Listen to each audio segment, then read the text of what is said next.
Hey folks, I wanted to show a method that works for me.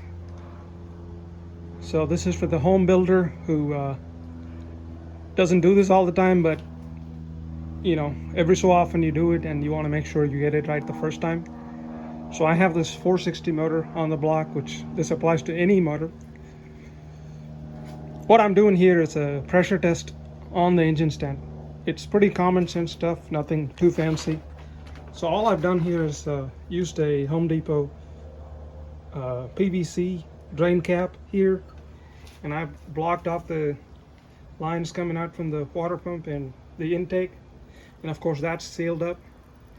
And all I've done here is taken this pressure tester and hooked up a rubber hose to connect this fitting here that comes with the kit into the thermostat housing. And the way I fill up coolant is, or actually water, is through here. And while I do that, I have this hose off and that hose off. And as it gradually starts filling up, I start capping these hoses off to make sure there's no air pockets or anything. And then lastly, this is my coolant sending unit hookup. And that's my last one that I cap off, make sure that it's completely full. Now, I also take out the spark plugs and the oil pan. And I assume you haven't put on an oil pan at this stage. So what I do is, of course, look for drips underneath coolant. That's coolant coming through any potential cracks in the block, or through the housing here for the front timing cover, through the water pump. Also helps make sure that there's no water coming from the coolant ports getting into the intake.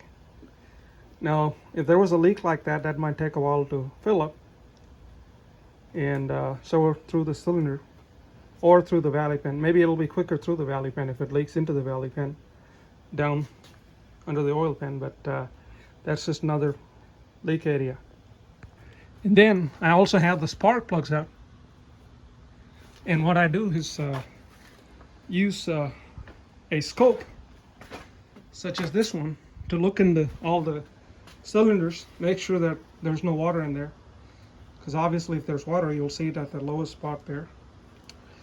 But anyways, this is just a quick and dirty test to see if you've got any leaks. Now, I found one leak here, so this now come back to 0. I had it pumped up to 15. Let's see if I can pump it up.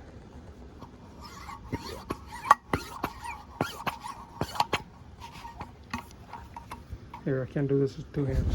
1 hand.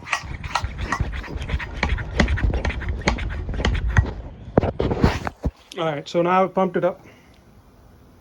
And we're losing pressure. And the pressure loss was a lot more slow at the beginning, so I was starting to worry. And then it ramped up a lot faster. And then I found that it's happening down at the thermostat housing. See if we can catch it with a little bit of soapy water. There, right there. So that's the one area that I cheaped out this time, because I wanted to do it without the thermostat, and I just have gasket maker down here. And obviously you need a gasket plus gasket maker, RTV, to seal it up well. But I've got a leak right there.